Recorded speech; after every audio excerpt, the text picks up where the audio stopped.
Assalamualaikum warahmatullahi wabarakatuh. Selamat datang di presentasi kami tentang manajemen lalu lintas berbasis tingkat kepadatan kendaraan. Setiap tahun, kota-kota besar di seluruh dunia menghadapi tantangan yang sama, yaitu kemacetan lalu lintas yang semakin parah. Dampaknya tidak hanya membuang waktu berharga, tetapi juga meningkatkan polusi dan menambahkan beban ekonomi masyarakat. Bagaimana jika dapat mengelola lalu lintas secara lebih efisien, mengurangi waktu perjalanan, dan meningkatkan kualitas hidup? Disinilah sistem manajemen lalu lintas berbasis tingkat kepadatan kendaraan hadir sebagai solusinya. Sistem ini menggunakan teknologi untuk memantau dan mengatur arus kendaraan secara real time. Namun sebelumnya, izinkan saya dan teman-teman saya memperkenalkan diri. Kami dari kelompok 6 dan saya sendiri Rifki Adam Malik dengan NIM 166248086. Kenalkan, saya Felix Christopher Rusli dengan NIM 166244095. Halo semuanya, perkenalkan nama saya Muhammad Taran Farezi, bisa dipanggil Eji, dengan NIM 166241112. Halo semuanya, perkenalkan nama saya Irfan Adiatma Pariksit dengan NIM 166244096. Halo, perkenalkan nama saya Jessica Anastasia Kang dengan NIM 166248083.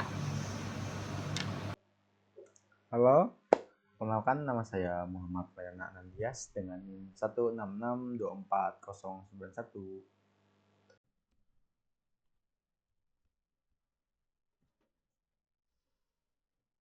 Masalah umum lalu lintas di Indonesia. Masalah yang pertama adalah peningkatan volume kendaraan. Tidak bisa kita pungkiri, volume kendaraan di Indonesia dari tahun ke tahun terus saja meningkat. Hal ini disebabkan oleh pertumbuhan ekonomi, urbanisasi, kurangnya transportasi umum, kemudahan kredit kendaraan, dan pengembangan infrastruktur. Sepeda Kemudian lanjut. Sepeda motor mendominasi jumlah kendaraan di Indonesia karena harganya relatif terjangkau dan tentu saja efisien untuk mengatasi kemacetan di kota besar. Peningkatan pesat terjadi dalam beberapa dekade terakhir, terutama di daerah urban seperti Jakarta. Pada tahun 2021 saja, sepeda motor di Jakarta hampir mencapai 22 juta unit. Jumlah mobil pribadi maupun komersial juga terus meningkat seiring bertambahnya kelas menengah di Indonesia. Banyak skema kredit mobil yang mudah diakses, turut mendorong lonjakan pemilihan kendaraan roda 4. Volume truk dari tahun ke tahun juga terus meningkat seiring pertumbuhannya sektor logistik dan perdagangan. Truk menjadi andalan untuk distribusi barang, terutama di wilayah industri dan perkebunan.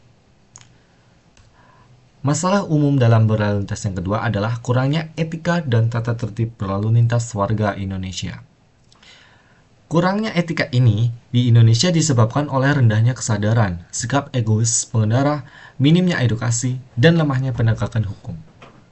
Hal ini menyebabkan ketidaktertiban, kemacetan, dan kecelakaan di jalan. Masalah yang ketiga yang ini akan menjadi fokus masalah kita pada hari ini, yaitu manajemen lalu lintas di Indonesia yang masih kurang efektif. Hal ini disebabkan oleh beberapa faktor utama, salah satunya adalah infrastruktur jalan yang tidak memadai, tidak sebanding dengan peningkatan volume kendaraan, sehingga menyebabkan kemacetan. Selain itu, sistem transportasi umum yang tidak terintegrasi dengan baik mendorong masyarakat untuk lebih memilih kendaraan pribadi. Pemanfaatan teknologi dalam pengelola lalu lintas juga masih minim. Misal kurangnya penerapan sistem pemantauan real time yang berbasis on data. Seperti pada sistem lalu lintas yang akan kita bahas kali ini yang kurang efektif dan kurang optimal.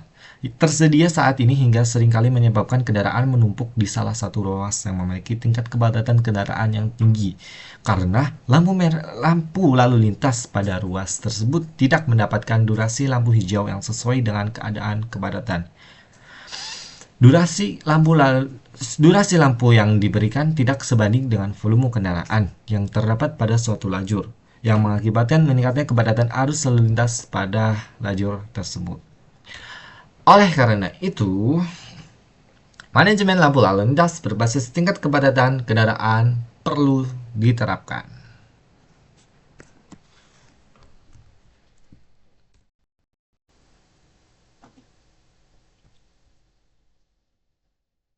Dari permasalahan yang telah disebutkan, kami merancang sebuah sistem pembacaan data yang dapat mendeteksi jumlah dan jenis kendaraan yang melintas pada jalur tertentu dan memberikan prioritas kepada jalur yang memiliki tingkat kepadatan paling tinggi. Sistem manajemen lampu merah seperti ini pernah diterapkan di sebuah stadion di Inggris saat sedang ada konser yang berlangsung. Hasilnya, waktu antraks kendaraan dapat dikurangi hingga 60%. Bahkan, lampu merah dengan sistem seperti ini juga sudah diterapkan di kota Jakarta dan menunjukkan hasil yang menjanjikan. Sistem ini diharapkan dapat mengurangi bahkan menyelesaikan masalah yang kepadatan kendaraan yang sering terjadi di persimpangan jalan. Selanjutnya ada problem decomposition atau dekomposisi masalah. Masalah utamanya yaitu adalah kemacetan di persimpangan jalan. Dari masalah utama ini kami membaginya menjadi 4 submasalah. Submasalah yang pertama adalah terlalu banyaknya kendaraan yang mengisi ruas jalan sehingga menimbulkan kemacetan. Submasalah kedua adanya halangan pada jalan seperti kecelakaan atau acara-acara tertentu. Submasalah ketiga adalah permasalahan sinkronisasi antar lampu lalu lintas. Yang keempat, lalu lintas yang tidak teratur karena waktu pengaturan tidak optimal. Dari 4 submasalah ini, kami membuat subsolusi pertama. Untuk submasalah pertama, yaitu membuat sistem pendeteksi volume kendaraan berbasis sensor dalam bentuk poin dalam suatu ruas jalan. Untuk submasalah kedua, subsolusinya adalah membuat sistem manajemen jalan pada kondisi khusus, seperti jika terjadi suatu insiden atau event-event tertentu. Untuk submasalah ketiga, subsolusinya adalah meningkatkan stabilitas jaringan data untuk sinkronisasi antar lampu lalu lintas. Untuk submasalah keempat, subsolusinya adalah membuat pengaturan waktu lalu lintas berdasarkan penentuan poin suatu ruas jalan. Dari subsolusi pertama, kita dapat membuat subsolusi yang kedua, yaitu mengambil data dari sensor penghitung jumlah kendaraan sehingga kepadatan jalan dalam tiap-tiap kondisi dapat diketahui. Subsolusi kedua dari submasalah 3 dan 4 yaitu adalah menentukan waktu lamanya lampu lalu lintas berdasarkan data dari sensor. Kemudian tiap sistem lampu dihubungkan secara real time. Dari subsolusi kedua, kita dapat menentukan solusi utama, yaitu mengintegrasikan seluruh sistem menjadi sistem lalu lintas cerdas atau smart traffic light system agar dapat menghindari kemacetan.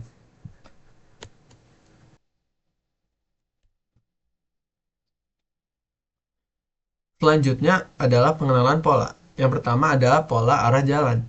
Dalam sistem yang kami buat, kami membuat 3 ruas jalan ke arah selatan serta 3 ruas jalan ke arah barat.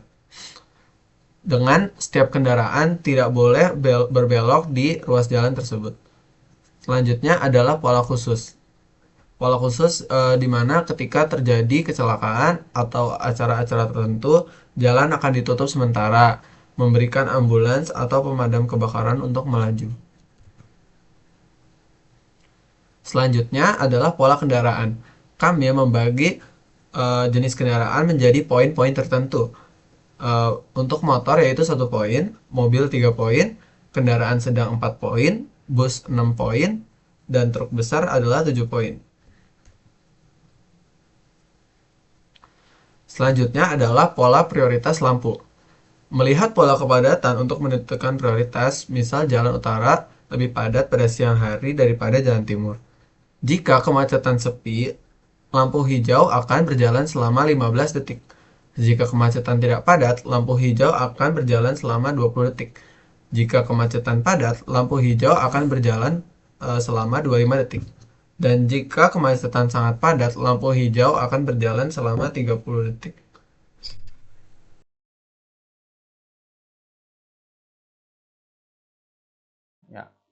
Ya, terima kasih. Perkenalkan, nama saya Muhammad Fairan Anandias dengan NIM 166240091. Nah, saya akan menjelaskan bagaimana tentang flowchart dari program kami akan bekerja. Oke, langsung saja. Berikut tentang bagaimana bentuk dari flowchart kami. Cukup panjang ya. Oke, jadi saya akan menjelaskan mulai dari atas. Oke, yang pertama kita akan memulai. Lalu, yang pertama kita akan lakukan adalah mendefinisikan terdapat dua jalur yang mengarah ke timur dan ke utara. Setelah kita mendefinisikan dua jalur tersebut, kita akan mendefinisikan bahwa tiap jalur tersebut terdiri atas 3 lajur dengan kapasitas tiap lajur sebesar 24 poin. Nah, karena satu jalur terdiri atas 3 lajur dengan kapasitas 24 poin, maka kapasitas maksimum setiap jalur sebesar 72 poin. Lalu kita akan mendefinisikan nilai tiap jenis kendaraan, mulai dari kendaraan bermotor, kendaraan mobil, angkutan umum, dan sebagainya. Setelah itu, kita akan menggunakan generate random data sebagai data yang akan kita gunakan selama percobaan ini. Nah, setelah kita menggenerate random data yang telah dibuat oleh program, kita menghitung jumlah kapasitas setiap jalur. Penghitungan ini berdasarkan tentang nilai tiap jenis kendaraan dan kapasitas maksimum jalur juga. Nah, setelah itu kita akan mendefinisikan bahwa jalur yang mengarah ke timur merupakan jalur prioritas yang akan mendapatkan lampu hijau terlebih dahulu. Lalu kita akan masuk kepada perhitungan dan decision. Yang pertama, jika kapasitas jalur yang mengarah ke timur kurang dari atau sama dengan 25%, maka lampu hijau akan menyala selama 15 detik. Jika tidak, akan diberikan decision lagi, yaitu jika kapasitas jalur yang mengarah ke timur kurang dari atau sama dengan 50%, lampu hijau akan menyala selama 25 detik. Nah, jika tidak, maka akan diberikan decision lagi, yaitu jika kapasitas jalur yang mengarah ke timur kurang dari atau sama dengan 75%, maka lampu hijau akan menyala selama 25 detik. Nah, setelah itu, jika memang hal tersebut belum terpenuhi, maka lampu hijau akan menyala selama 30 detik. Nah, lalu kita akan masuk ke program, yaitu bahwa setelah diberikan lampu hijau selama 30 detik untuk jalur yang mengarah ke arah timur, kita akan memberikan lampu kuning untuk kedua jalur. Setelah itu, kita akan memberikan lampu merah untuk jalur yang mengarah timur. Nah, saatnya kita menghitung tentang lamanya lampu hijau yang menyala di jalur yang mengarah ke utara. Nah, jika kapasitas jalur yang mengarah ke utara kurang dari 25%, maka lampu hijau akan menyala selama 15 detik. Nah, ini sama dengan perhitungan yang di atas. Seperti jika kapasitas jalur yang mengarah ke utara kurang dari 50%, maka lampu hijau akan menyala selama 20 detik. Nah, jika kapasitas jalur yang mengarah ke utara kurang dari atau sama dengan 75%, maka lampu hijau akan menyala selama 20 detik. Jika selain itu semua, maka lampu hijau akan menyala selama 30 detik.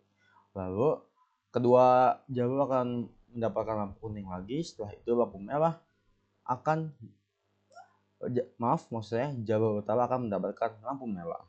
Nah, sampai saat ini program akan selesai. Sebenarnya program dapat diulang kembali ke generate jumlah kendaraan ini agar siklus ini tetap berulang. Tetapi kalau di sini kami untuk memutuskan untuk mencoba hanya satu cycle saja, maka program akan berhenti setelah lampu merah untuk jalur utama mendapatkan lampu merah, karena setelahnya jika diulang, jalur yang mendapatkan lampu hijau terlebih dahulu adalah jalur timur. Sekian penjelasan tentang flowchart. Setelah ini akan dijelaskan tentang bagaimana program dari tujuan kami ini akan bekerja. Terima kasih. Oke. Halo, saya Eji dan di sini saya dengan Felix akan menjelaskan mengenai codingan pada program ini ya. Langsung saja. Pertama ini ada import ya. Dan import ini fungsinya kita mengimport memasukkan modul yang sudah berisi fungsi type dan fungsi random ya. Tujuannya biar kita bisa gunakan fungsi type dan fungsi random ini pada program kita ini ya. Nah, nanti ini akan dijelaskan lebih lanjut oleh Felix dan ini nanti akan saya jelaskan. Nah, pertama-tama di fungsi ini kita definisikan dulu. Yang pertama ada arah jalannya ya. Nah, arah jalannya kemana? Ini ya. Di sini di sebelah kanan ada yang jalannya mengarah ke utara dan jalannya mengarah ke arah timur ya. Kemudian kita buat array untuk memasukkan poin kendaraan di tiap jalur ya.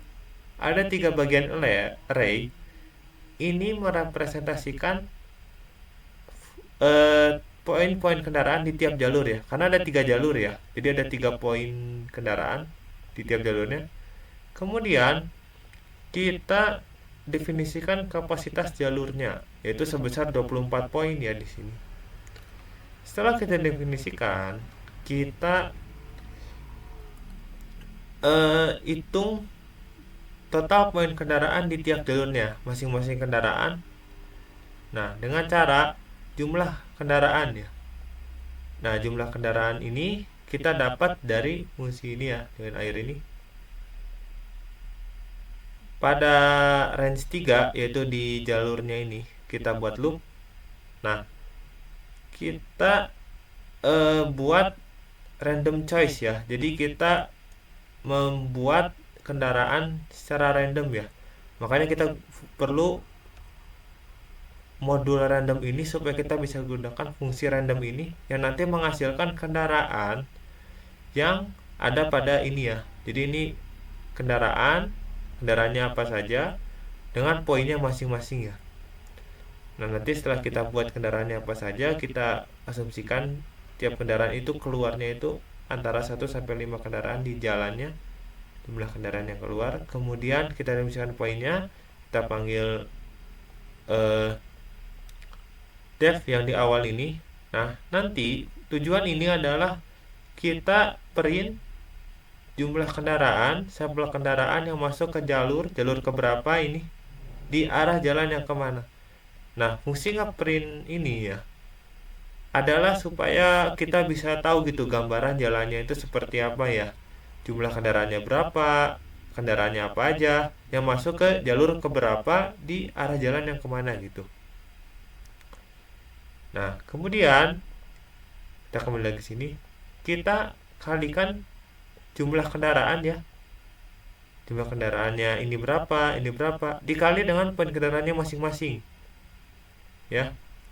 Nanti kita dapat poin kendaraan di tiap jalurnya.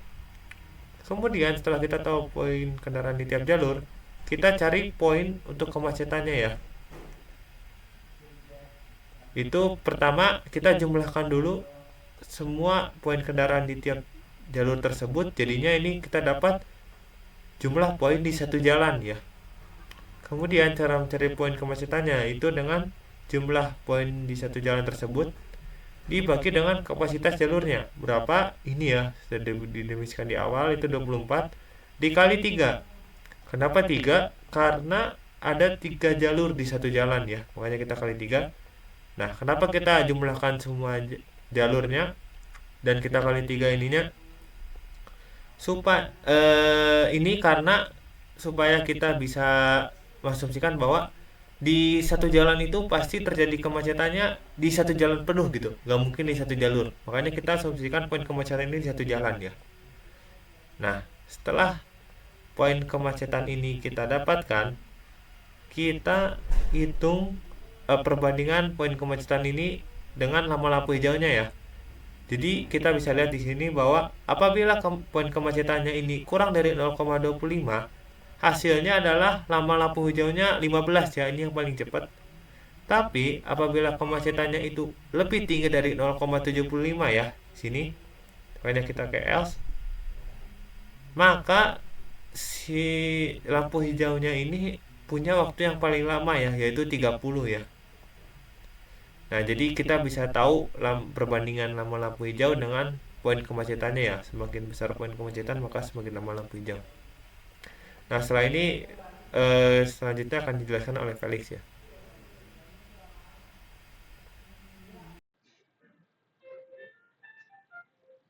Selanjutnya akan dibuat suatu kelas baru yang bernama lampu merah.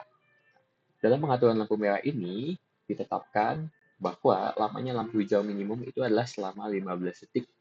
Namun seperti kita bisa lihat ya di baris-baris sebelumnya, bahwa lamanya lampu hijau menyala itu tidak selalu selama 15 detik. Banyak sekali skenario di mana lampu hijau itu bisa menyala selama 20, 25, sampai dengan 30 detik, tergantung intensitas kemacetan yang telah dihitung berdasarkan program-program sebelumnya. Oleh karena itu, dibuat suatu fungsi baru untuk mengupdate dan menyesuaikan lama lampu hijau menyala berdasarkan perhitungan-perhitungan yang telah dibuat sebelumnya.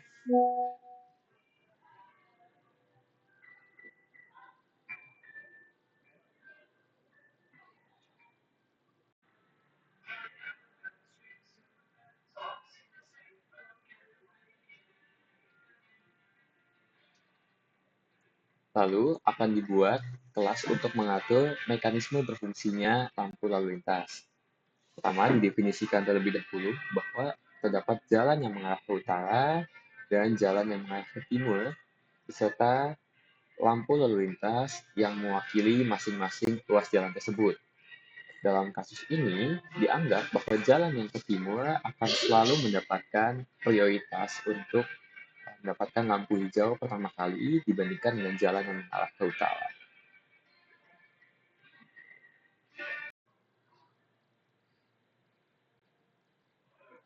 Dalam teknis pengaturan lampu lalu lintas, kode pertama-tama akan mengecek apakah jalur yang mengarah ke timur sedang mendapatkan prioritas. Jika iya, maka lamanya lampu hijau untuk jalan yang mengarah ke timur akan diperhitungkan dengan bantuan function update lama lampu hijau yang sebelumnya telah kita siapkan di line ke-34. Setelah itu, program akan mencetak berapa lamanya lampu hijau yang diperoleh oleh jalan yang mengarah ke timur di bagian sini. Nah, namun program tidak akan langsung melanjutkan ke lampu kuning, melainkan program akan mengalami delay selama waktu yang didapatkan oleh jalan ke timur untuk memperoleh lampu hijau. Setelah delay tersebut selesai, misalkan 15 detik, jika taraf kemacetannya di bawah sama dengan 25%, maka otomatis jalan ke utara dan jalan yang mengarah ke timur akan mendapatkan lampu kuning dan delay selama 3 detik. Lalu program akan menunggu selama lampu kuning itu menyala, dan setelah waktunya habis, jalan ke timur akan otomatis mendapatkan lampu merah di bagian sini, dan lamanya lampu hijau untuk jalan yang mengarah ke utara akan otomatis diperhitungkan dengan metode yang sama, dan lamanya lampu hijau yang diperoleh akan dicetak.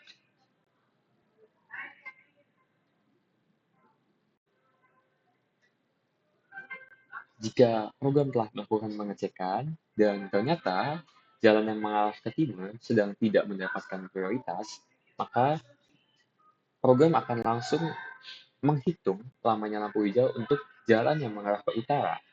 Dan jadi urutannya akan dibalik, utara duluan yang akan dihitung, setelah jalan ke utara mendapatkan lampu hijau, lampu kuning akan menyala, lalu mendapatkan lampu merah, dan lampu hijau untuk jalan ke timur akan diperhitungkan dan ditampilkan dengan cara yang sama seperti program yang telah dijelaskan di bagian atas tadi. Pada bagian akhir, program akan melakukan update untuk memastikan pengatur lampu merah dapat di-reset dan dapat melakukan kalkulasi lamanya lampu hijau yang harus diberikan kepada suatu jalan untuk batch kendaraan yang akan datang berikutnya.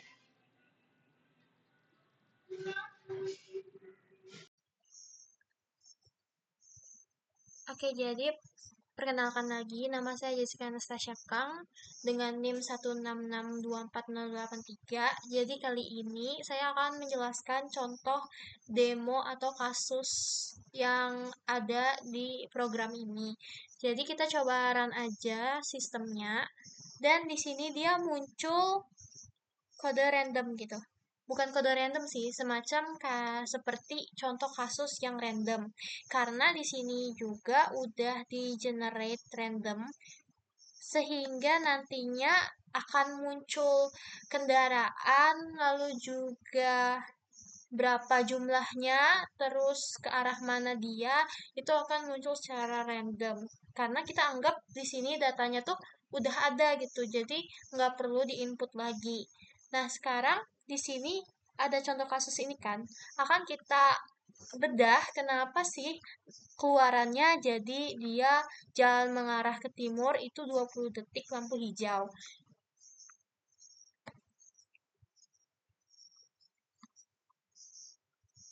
Nah, setelah menjalankan programnya, saya akan menjelaskan secara singkat mengapa menghasilkan output seperti itu. Pertama, program itu akan melakukan inisialisasi beberapa data seperti arah jalannya kemana, lalu poin-poin dalam tiap jalur, dan juga kapasitas jalurnya berapa. Ini. Terus di sini program itu akan memilih secara random jenis kendaraan, jumlah kendaraan, dan arahnya itu kemana. Dengan adanya ini, generate kendaraan random, jadi akan dipilih kendaraan secara random. Karena sistem kami ini bukan menginput data, tapi kami anggap datanya itu udah ada. Dan anggap aja data random itu sebagai data yang sebenarnya mau diolah gitu. Terus kalau udah dapat datanya, ada beberapa rumus yang digunakan. Langsung aja kita hitung. Jadi ini adalah ilustrasi jalan. Ini adalah ilustrasi jalan secara overall. Jadi ada yang arah ke atas itu searah semua. Terus ada yang arah ke barat itu juga searah semua. Dan jika diperhatikan di sini ada 3 jalur. Ada jalur 1, jalur 2, jalur 3. Ini juga jalur 1, jalur 2, jalur 3. Dan kapasitas setiap jalur udah kami tetapkan yaitu 24 karena ini kan berbasis poin ya. Jadi 24 poin, 24 poin, 24 poin. Sehingga kita dapatkan total kapasitas untuk satu jalan itu adalah 24 kali 3. Itu akan kita gunakan pada rumus ini. Kepadatan. Jadi kepadatan itu adalah jumlah poin tiap kendaraan dibagi, maksudnya bukan tiap kendaraan ya, tapi jumlah poin di suatu jalan dibagi kapasitas jalan tersebut. Karena tadi kapasitas jalannya itu jalurnya ada 3, maka dikali 3. Nah, di sini pertama kita menghitung yang untuk arah timur. Nah, arah timur tadi kita tahu ya di sini ada 5 truk besar, 5 bus, dan 3 kendaraan. Nah, ini mungkin udah jelasin, tapi kita lihat dulu bahwa di sini kami menggunakan poin-poin untuk kendaraan. Ada motor itu 1 poin, mobil itu 3 poin, kendaraan sedang itu 4 poin, bus itu 6 poin, dan truk besar itu 7 poin. Sehingga nantinya jumlah poin itu rumusnya adalah banyak dari kendaraan itu dikali sama poin kendaraan. Jadi misalnya ya, contohnya satu aja, itu ada 5 bus, dan bus itu poinnya 7 poin, jadi 5 dikali 7. Nah, setelah menghitung semua ini, didapat nanti jumlah poinnya 77 dan kepadatannya 106, sekian persen. Dan jika kita perhatikan, 106, sekian persen itu masuk ke kemacetan yang sangat padat sehingga lampu hijaunya 30 detik. Mari kita cek. Ya benar, 30 detik. Jadi itu sih program berjalan. Untuk yang arah utara sebenarnya sama aja. Kita mengalihkan jumlah kendaraan dengan poin, nantinya kita akan mendapatkan kemacetannya itu sebesar 66,67%. Berarti kan ada di rentang ini, di rentang kemacetan padat antara 50 sampai 75, sehingga lampu hijaunya 25 detik. Kita cek. Yap, betul. Nah, di sini saya udah menggambarkan ilustrasinya. Kenapa yang timur itu lebih lama? Karena kita lihat aja secara gambar ya. Yang timur ini lebih padat, yang ini itu lebih padat dibanding yang di sini. Jadi ya wajar aja waktunya itu lebih lama gitu. Terus di sini ada keterangan tambahan ya, seperti lampu kuning. Lampu kuning ini udah ditetapkan oleh sistem. Kita bisa melihatnya di sini. Jadi di sini tuh ada slip 3. Ini menandakan lampu kuning. Ya secara logikanya saja, jika ada lampu hijau, lalu lampu hijau durasinya udah berhenti, maka dia akan lampu kuning dulu baru lampu merah kan. Nah, jadi dia sempat lampu kuning dulu sebelum pada akhirnya dia lampu merah si yang jalan menuju ke timur. Dan sama pas menuju ke timurnya merah, ke utaranya hijau kan, selama 25 detik. Sehingga nantinya pas 25 detiknya selesai, 3 detik lampu kuning, dan akhirnya juga lampu merah gitu. Sekian. Oke, sekian presentasi dari kelompok kami. Kurang lebihnya mohon dimaafkan. Terima kasih. Dan wassalamualaikum warahmatullahi wabarakatuh. Waalaikumsalam warahmatullahi wabarakatuh. Matur nuwun, nggih. Yeah. Yeay.